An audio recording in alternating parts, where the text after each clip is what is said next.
when we went to Italy a couple of years ago, of course, you have to see David and so forth. But on the way in the museum to see David are some about half-finished sculptures. And so you've got this block of marble, and you see these forms emerging out of the stone, and it's just an amazing sight to see these pictures, these bears, if you will, emerging out of the wood, these human characters with eyes and expressions emerging out of cold marble. Yeah, wonderful example. Okay, everybody, welcome back to Living the Next Chapter, the author podcast, where we get to talk to great authors from around the world, all at different stages. And today, John's here on the podcast. He's got a couple great books for you to fall in love with, a beautiful website you got to go check out. It's just gorgeous. And John's going to share his journey as an author, encouraging you as a fellow author to pursue your dream of writing a book. And for the reader, another great author to fall in love with. I'm so excited to have John here on the podcast. John, welcome to Living the Next Chapter. Glad to have you here. So good to be with you, Dave. Thank you for the invitation. Excellent. John, let everybody know where you are in this great big world of ours. I'm in Charlotte, North Carolina. Charlotte suffers from the CH factor. We get confused with Charleston, West Virginia, Charlottesville, Virginia, and Charleston, South Carolina. But we are right on the border of North and South Carolina, where Interstate 77 and 85 intersect. So if you go north, you go into Virginia. If you turn right, you go to Richmond and DC. If you turn left, you go to Atlanta. So, okay, for a first-time visitor to your place in the world, any must-see things to do, food to try? Where would you send some people? Well, I call North Carolina is the home of sweet tea and barbecue, although sweet tea is really redundant. You just say tea. If you want it hot or unsweet, it's a special order, and you'll have to wait. But if you just order tea, it'll come cold and sweet. Earl your cheap. Great. Awesome. I love that. I love when I get to talk to authors and guests from around the world, because here in Canada, I know what I know, but I get to virtually travel the world through having great guests like you on the show. So I always like to know a little bit about home and why you love it so much. That's great. Very good. Excellent. Let's talk a little bit about your author journey, John. What was it for you that sparked the desire to pour your heart into writing and becoming an author? What was the initial draw for you? I had, of course, spent almost 40 years writing. And my first 20 years as a healthcare consultant, I was writing memos and with very strict style procedures. No paragraph longer than 5 lines, no sentence longer than 2 lines, very, very structured. And later, when I went into ordained ministry, it's structured. You have an order of worship. You have a 15-minute sermon. 12 is better. As I was approaching retirement, I received some good advice from a friend. He said, "Don't retire from something, retire to something." Mm. And I had always been told I was a decent writer, and over the years, especially in ministry, I had heard many stories people shared with me, and I thought, some of these need to be written down, need to be recorded. And as my wife and I joked, we need to tell the story, but change the names to protect the guilty. Yes. and so there was a professor at Virginia Commonwealth University who gave night classes for for writers and beginning authors. And so I that last year before retirement, I took classes from him and took those, and it it really sparked a fire within me to start putting these down, and it was, I sort of backed into it, but it was retirement, the idea of writing stories and having some coaching. Wow. Okay. As a published author, I love to pick your brain and kind of understand kind of some of the things that you know now as a published author. I have a lot of authors who listen to this show, and they're brand new. They haven't even started writing. I kind of equate it to a race. You've crossed the finish line now several times. I have authors who are just buying their first pair of shoes. They've never run a race like you've done. So you know things that could really help a new author. So let's imagine a new author sitting here in front of you, maybe over coffee, and they're just here curious about a journey of becoming an author. Any words of wisdom that you would give to somebody new in this field? Well, certainly encourage just write. Instead of Nike, just do it. Just write it. And I think many people have journals or have idea books and begin writing those down. And that's a wonderful discipline. It's good therapy. It's fun. I think as one begins to turn the corner a little bit and begin to think about actually then publishing, I think it's important to form a group, a safe group. Sometimes people can come together through the local library or through a local writers club or even through a neighborhood. But I think it's called a critique group, I think is ultimately what one is looking for. People who will, it's always nice to receive praise, but it's also important that to get an outside set of ears and eyes on what is writing. So I would say step one is to find a critique group and find a group of people who, again, have some perhaps experience in what you like to write. If you like to write fantasy, I would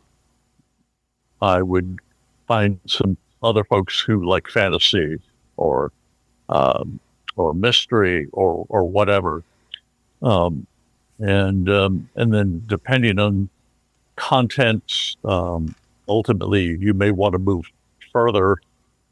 In my instance, I had female characters, and I wanted to make sure these characters were three-dimensional and not just two-dimensional. And so I made sure within my critique group that I had women writers and authors who would say, "Ooh, that's not really what you want to say," or "that I found that awkward, offensive." And let's work on that. And that's important to get that kind of feedback, constructive feedback, within a loving, supporting environment, and not just like your third grade teacher that wrote red marks all over your paper to turn it back in tomorrow. I had an author on, and they were writing a scene in their book around a wedding. And they were writing from a male perspective about this wedding. Put it in front of a critique group, like you mentioned, in front of some other authors and female authors. And the comments coming back was, what color were her flowers? What was in the background? Where were people sitting? What was the color of the dresses? And for the author, he had no concept that was even relevant. But to a reader, they're looking for details like that. And I love that you're going outside of your own knowledge and asking for help from other people, again, with different insight, different points of view. I think that makes any creative project better when you bring in that feedback. And to open yourself up to feedback, that can be a little bit trying too, because it's like, do I trust the opinions of others for my work? But I think it's going to make you better. So I like that you use that. That's great. Absolutely. And I had a good friend who was writing a book, and I encouraged him to form a group, and he said, yes, but what if they steal my idea and take it to press first? And that's very unlikely. And now with copyright, anytime you have something in your computer, it's time stamped, date stamped. Yeah. You can protect it. Not that you ever want to take it to an attorney, but I felt he was speaking more from an insecure standpoint than a legal standpoint. Find a trusted group and work with them. So when you started writing, John, how did you determine what type of books you wanted to write as a new author? How did you make that decision? Well, it was interesting being in that little writing group there in Richmond, Virginia, and he, being a good teacher, had us write in various genres over the course of a term. But our little group that came together, we finally came up with a mantra: "Where's the conflict?" And we even had T-shirts printed up. Where's the conflict? Because I think it's even the Disney World. There's conflict even in Walt Disney. Whether you're talking about Bambi or the Ice Princess or whatever, people are fascinated. They have enough conflict in their own lives. Let me see what it's doing to other people. Let me see how other people are dealing with conflict, and then how can I maybe get an idea for how I can put that solution into my own life. So I gravitated very quickly to fiction. Many ministers and business professionals write nonfiction books, and the world is filled with nonfiction books. And I read those books for years and years, but I gravitated away to fiction. There was a good line, I think it was in the New Yorker not too long ago, that said, fiction has the unique ability to illuminate history, not as fact, but as felt experience. And I don't know, that's deep, but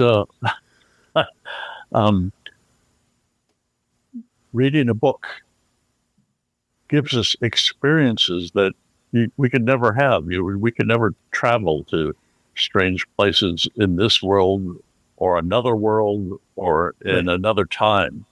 And isn't that the beautiful thing about fiction, is how it takes us places, how we can experience things through the printed word. I like it. Now, I'm on your website, and I have to ask this question because I have you in front of me. When I click on your books, I see your two books listed. On the East of Apple Glen, you're standing in front of a storefront. Can you explain what's happening in this picture? Because I'm really curious about this little building. It looks like it's got a lot of character. It's been there for a while. What is this picture of? What are we looking at? It is a representation of Tiny's videos. In East of Apple Glen is set in a small Midwestern town, and because it has Amish people who don't have TV or radio, they rent videos, and Tiny has a couple of rooms in the back where there's some less than honorable videos available for rent. Oh no! And for an extra $10 or $20, he might have some liquid refreshment from the ABC board that's available. So I'm standing in front of Tiny's videos, which is it's a place where the boys sneak off to after school and do get a little peek. You get a little trouble there. Yeah. Okay. Well, that's interesting. Yeah, because when I saw that photo, it caught my eye. I'm like, wow, like that place looks tiny. Like it does look tiny as well. Yeah, Yeah. that's great. Yeah. Tell us more about East of Apple Glen. Let's jump into that a little bit. I'd like to talk about that, John, to start off. Give me the big idea for the book, for the reader, as they pick up a copy of your book. What is kind of the big overarching story for East of Apple Glen? Yeah. Well, that's an excellent question, and really a question I've struggled with how to characterize. I was at the store just the other day, and someone asked me that question, and I ultimately just blurted it out. It started with a whisper. I was in this small Midwestern town, and an Amish woman knew that I was a local church pastor, and I had been to seminary and knew the Bible. And she basically pulled me aside around a corner where we wouldn't be seen talking to each other. And she whispered that there was incest going on in her community, that boys were having sex, and I'll say not just with girls, but with sisters, Wow. and that this behavior had been sanctioned by the bishop. And it had been sanctioned by the bishop. He had found a verse in the Bible that said it's better for families if families stay together on earth, they'll stay together in heaven. If families are broken on earth, they'll be broken in heaven. And she said, "Is that what that scripture means?" And I, my wheels are turning, and I'm saying, "That's not what that scripture means at all." And I said, "Do you mean to say your bishop is allowing young boys, teenage boys, to have sex with their sisters, and he's justifying it biblically?" And she said, "Yes. The boys say if we can't have sex, we'll go English, which means they'll leave the Amish sect. Really? And when you leave the Amish sect, you're gone. You're never coming back. You are shunned forever." This is like a 5-10 minute conversation, kind of in a dark alley, so to speak, in a small Midwestern town, and said, "This is really happening. This is not just some hypothetical. This is really happening." And that whisper just stuck in my head, in my heart, and I knew at some point I had to get it out of my head and off my heart and down on paper. As a minister, how does that sit with you when you hear people taking words from the Bible and misusing it or changing the context or the meaning to suit their agenda and then teaching it? How does that sit with you? Like you're a student of the Bible, and here you're getting information that's been misused. How do you feel about that? Well, I feel, I feel horrible about it, and it's not. There've been disputes and biblical arguments, obviously for millennia, and I don't feel a need that my correct interpretation. Obviously, if you want to know what the Bible says, just come to me. I'll tell you. Yeah. But that's not what. That's really not the issue. The issue is control, power, and if anything, what I try to do when folks approach me like that is to give them a sense of power, a sense of, does this make sense? This is one verse out of 66 books, and thousands of verses. Does this really make sense with the whole spectrum of what our Bible is about? And and I know there are plenty of people out there who will tell you, God said it, I believe it, that's that. We tend to, in our faith tradition, say, never place a period where God has placed a comma. Mm-hmm. God is still speaking. Mm-hmm. And that's encouragement to pause at the comma and let's think about it. Let's discuss it, and let's see if it truly makes sense. So, East of Apple Glen, is that your newest book then that you have out there in the world? That is my newest. In fact, it's so new it's not even on bookshelves. It's coming, everybody. It's coming. It will be available April 22nd through the Amazon website and available on order at your local bookstore. Excellent. Tell us more about the main character in here, Nathan. Like, what do we need to know about this character as we read this book? Nathan Sherwood is the protagonist. The main character is a young man in the mid-20s. He's been out of college for a couple of years. He left town basically the day he graduated from college to go to Washington, D.C., and has not been home in 2 years because of, you've heard the expression, you can't go home again. I believe Thomas Wolfe said that. Well, what if you don't want to go home again?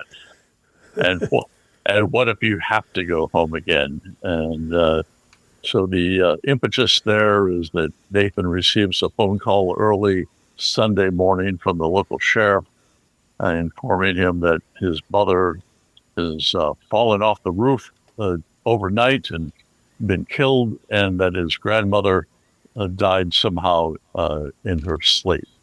So now this young man hates his hometown, who has finds nothing but pain and memories of being bullied, now has to go home to bury mom and Graham. And that's how it begins. Interesting. Tell me about who you think would be a good reader for this book. I have listeners, readers that love to listen and read new books. Who do you think would be a great audience for this book? I've been surprised that older people seem to be connected. At first I thought, well, this would be kind of a coming-of-age book for older teens, young adults, and even into their 30s. But I'm finding an attraction among older folks who see, again, this connection with what it was like to return home after being away for years, and then to be, as an author, I do a lot of verbing. Someone said, this sounds like a book of discovery. And I said, let's make that into a verb. This is a book about discovering. So I noun, verb to noun. And I think people who enjoy discovering themselves, discovering secrets, listening to whispers, I think that will keep people's attention. Excellent. And then your first book, though, is Hawk's Nest Chronicles. I'm kind of curious about how your first book came to be. It talks a little bit, I see a lot of information here around pastoring and stuff like that. So let's kind of open that book up to the readers as well. Tell us more about Hawk's Nest Chronicles. Yeah, Hawk's Nest Chronicles is a novel in short stories. When I was pastoring, of course, one would love to be a Charlton Heston and stand on the mountaintop and declare God's truth for the masses down below. And somehow that wasn't working. I have no reason why people weren't accepting this truth I was bringing down from the mountaintop. Yes, come on. And then I started looking at, well, how did Jesus, what were his sermons like? What was his teaching? And, Jesus would say, well, let me tell you about this guy who was on the road to Jericho. Or let me tell you about this man who had 2 sons. Yeah. He wasn't sermonizing, he was telling stories. And people were saying, oh, yeah, that's interesting. And so so for some of the difficult subjects, I thought, what would it be like, rather than confronting a congregation with an issue before us? What if they could hear how some far away group of people were dealing with a similar question? And so I came up with the idea, well, maybe there's a Herb and Emma Weiss in Osceola, Iowa, who are members of this St. Stephen's Church of the Blessed Martyrs. And maybe they're dealing with the same issue. And Herb and Emma just started growing with incidents in their church and in their lives that ultimately I crafted into 15-minute sermons. And after about 20 years, people said, you really ought to collect these into a book.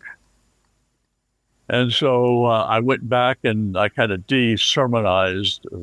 The stories were still there, but I took out a lot of the biblical exegesis and crafted them into 20-minute stories and collected them in this novel of short stories. And so they're somewhat between a long devotion and a short sermon. Something to be read one at a time. Go to sleep with a smile on your face, because everything gets resolved, of course, in 20 minutes. And it's a good lesson, and you get to meet these folks and feel connected to them. And that's how HAWKS Nest Chronicles.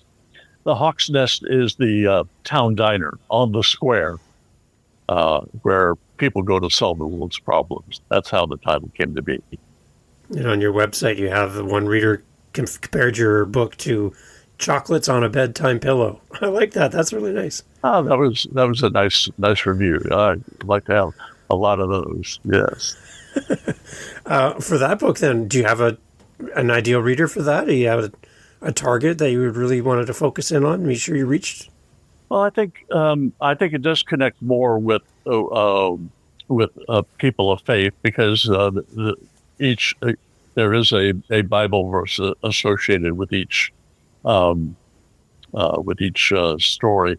But for those who like Garrison Keillor and the Lake Wobegon, it has that sort of feel. People who read Philip Gulley and the Home from Harmony, the Harmony, Indiana series. Oh my goodness, I'm getting a blank. The Father Tim. I can't think of the North Carolina woman who writes the stories set in the mountains of North Carolina, where Father Tim has to resolve issues in his hometown. I will find out the name of that and get that to you.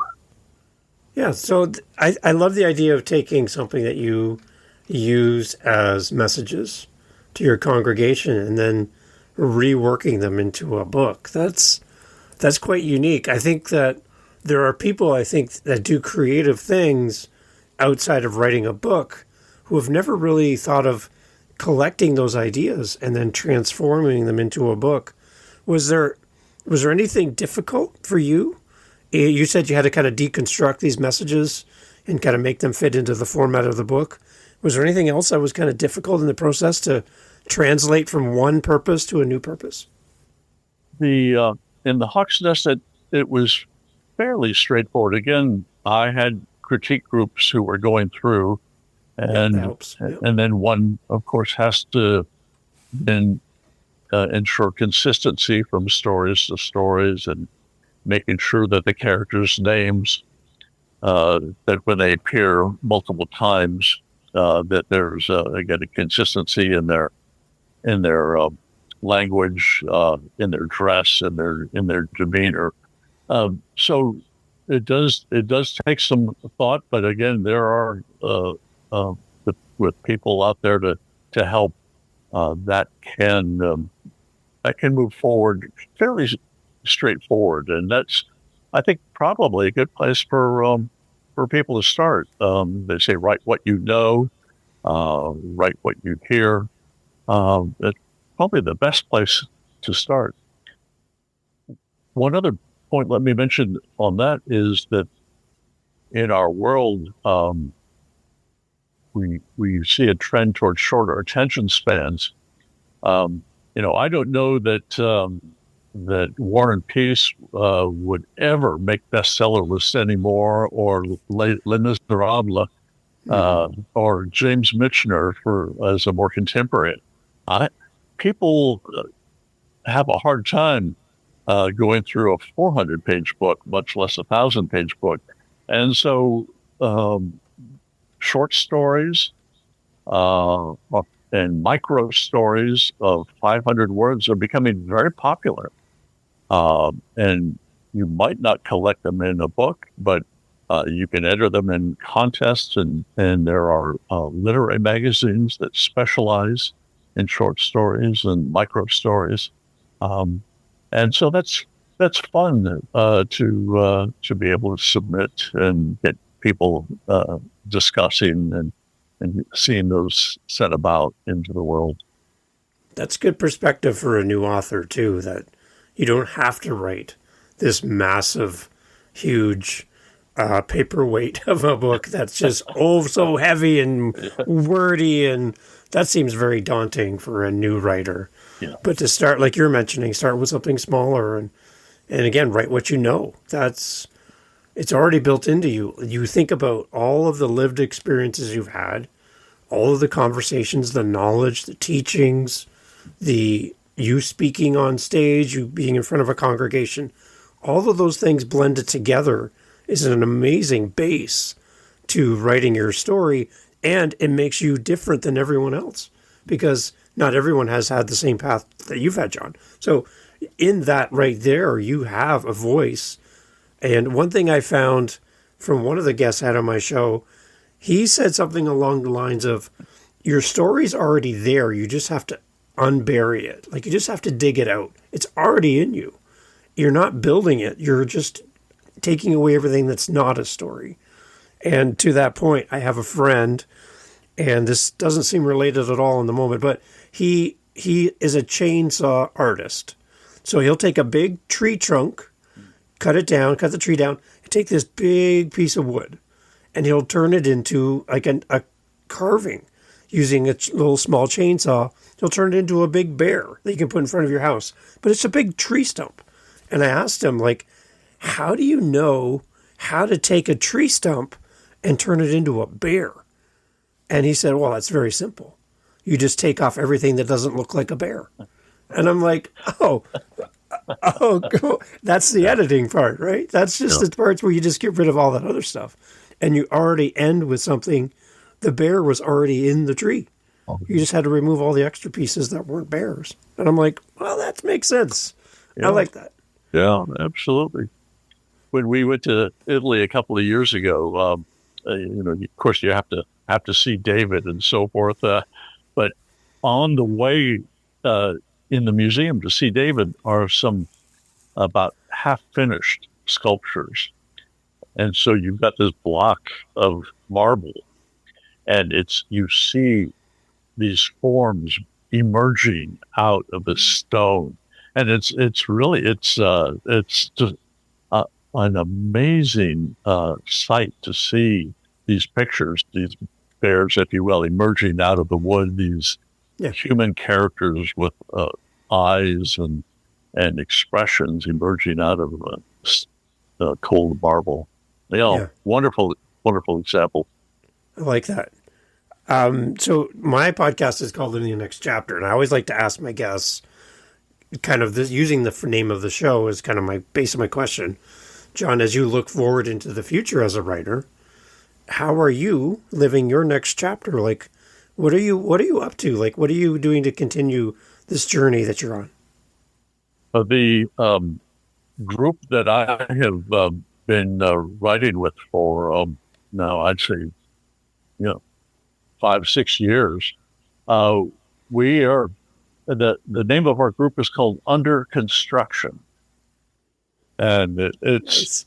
so we're all in the process of constructing our books, our writings, and so there's every week that we get together, that just just a lot of ideas and thoughts as we share ideas. My group, um, um, it, that meets is encouraging me to write about Oliver Pig. So my third book is going to be about Oliver Pig, Hmm. Pigg, and I'm just beginning to flesh out Oliver and his unhappy marriage and his life there with his very demanding wife and his 2 children. So Hmm. that's stay tuned. It's not going to come out next month, or probably not even next year. But again, it's amazing the energy that comes out of a group of people, and you write down 10 ideas, 20 ideas, with the idea of hopefully one will attract attention. Hey, that's Oliver Pig. Yeah, that and an unhappy marriage. Well, that that has some traction to it. I love that you continue to go back to the idea that you should write in community. You should write with others, get critiques, write in a community setting. Because I think a lot of authors that I've spoken to in the past started out writing on their own, trying to stay self motivated to continue writing. There's no one to be accountable to. And in that, they sometimes give up on their dream of writing because there's nobody gently pushing and encouraging them to keep moving forward. They just think that writing on your own is the way to go. But listening to you, John, I don't get that sense. I think you enjoy the community aspect of writing with other authors. Is there anything other benefits to writing in community? Well, it certainly improves the quality. There's no doubt about that. And the other part about community, again, is just the diversity. I mentioned early on, maybe it was when one starts, is to find a group of people with similar views. There's also value in finding a community with diverse views. So within the group I'm in, we have a memoir writer, we have a nonfiction writer. We have a person of faith who writes somewhat devotionals, and we have a writer whose career was in the New York banking system, and so we get a kind of a little bit of financial hanky panky going on in the financial system. So it's nice again to break out and get various perspectives, and I would encourage that. Uh, One thing for writers, let me say that would be different would be memoir writers, and that's becoming a very popular genre. And uh, and I was thinking back. My grandmother was born in round numbers 1885. And I remember her when I was little. She told me about the opening up of Indian country, and that's a Hmm. quote around, which meant that's when um, um, the territory of Oklahoma, which was set aside for the Cherokees, was made available for white settlers to go in. And my grandmother remembered people making their way. My grandmother was born in northwest Arkansas near the Oklahoma border. And she remembered people coming through town with their wagons and horses ready to to rush into Indian country to claim their land. Now, I would give anything to go back in time and listen in detail to my grandmother's memories and to begin to record those. But just think of that. That story is, about 125 years old, and her memories went back to the 1890s. Think of how far back you can go within your family, or and Right. by you, I mean your listeners. Think of how far back stories of the Depression, stories of within their community, and I'm finding now my own grandchildren are asking, they don't even remember 9/11, much Wow. less Wow. say the assassination of Martin Luther King or Yeah. John Kennedy, the coronation. I as a 5-year-old, I remember watching the coronation of Queen Elizabeth on TV. I mean, and wasn't the Queen, and didn't she die? Yeah. We all have these tremendous wealth of experiences that I think would be wonderful to set down so that they just don't kind of disappear as we fade off into our next, our final chapter. Right. Oh, I like how you did that. That was good. Well done on that one. Yeah, I think legacy is a great advantage to writing, to get your words onto paper for your family and for those that know and love you to come and support you in your journey as an author as well. I think that's really important. John, before we wrap up, I'd love to send people to your amazing website. I feel like when I'm on your site, I need a coffee in my hand. I don't have one in front of me. I need a coffee in my hand because I just see you there. You look so welcoming. There we go. There you go. I just feel like I need a coffee to come to your website. But John, take us to your website and tell us a little bit more about how we can stay in touch with you, follow your journey on new projects, and just connect with you. Tell us about your site. Yeah, JonathanHeaslet.com. And of course, no one will ever spell Heaslet. And I worry mostly when I go to a French-speaking country.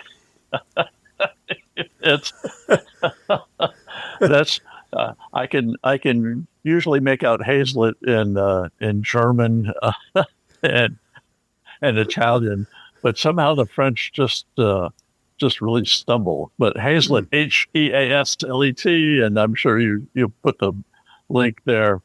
Yes. But there's a way to sign up or just say hello on the website, and I'll promise not to inundate you with emails too often, maybe a couple of times a month.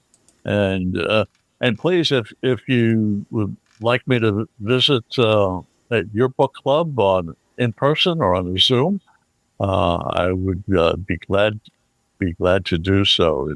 These are fun, there's so many different questions that come up and perspectives to be shared. So let's have a dialogue. Let's have a conversation. Excellent. John, let's leave our authors with one more encouragement. We've given them advice. We've given them some great practical things they can put into place today as a writer. But let's leave with a positive encouragement for that writer listening. What do you want to say? How do you want to wrap up today? All right, 3 points. Where's the conflict? Change the names to protect the guilty. Mm-hmm. And never let the truth get in the way of a good story. I like that. That's a great way to end, John. Thank you so much. All right. Keep me in mind, John. I know you said new projects in the early days. I know that my audience loves hearing from guests coming back and celebrating new works in the future. I'm going to keep the door open for you, John, anytime you want. Come back and let's celebrate your new work and encourage the readers as well to reconnect with you. So I'm asking everyone listening, when you buy both of John's books, that you're going to leave a detailed review. You're going to tell the world why you love this book so much, so that other people will also fall in love with John as an author and support him Those reviews are very important for our authors, and he has shared his words with us through writing these great books. We, as readers, can share our words back to John and give him some detailed information and thoughts about how his book has helped us, like a chocolate on our bedtime pillow. We can do that for John. So everyone, please listening, as you do this, great reviews for our authors. I know John would really appreciate that. And thank you, Dave. You have a wonderful ministry of helping writers and for encouraging writers and for being there and letting folks know. It's one day at a time. Thank you, sir. Excellent, John. Thank you so much. Know you. Excellent. Everyone, all information for John in the show notes. As always, go over and grab a copy of the books. And again, when you buy a copy for yourself, you know someone else is going to love these books.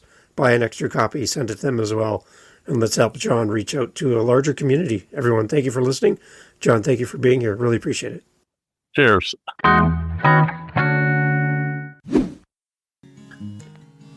Again, thank you so much for being here. And thank you to our guest for being part of Living the Next Chapter. Make sure you go like, follow, share this episode to support your fellow authors. And a reminder to always leave a review every time you buy a book from your favorite author. It means so much to them. It's your words back to the author on why this book means something to you. That's one responsibility that we have as readers, to support our authors by leaving great reviews. I know you've probably forgotten more than you've remembered to leave reviews. So my little ask of you here as we're exiting out of the episode, to go back, go grab that stack of books behind you, put them on your desk, and go to the websites where you purchase these books and leave a review now. I know you bought the book years ago. Go leave a review today. Let the author know how much you love their book. Give really detailed information about why you love this book so much. Let's celebrate our authors by leaving a great review. And thank you for listening to Living the Next Chapter. Thank you for being here. See you next time.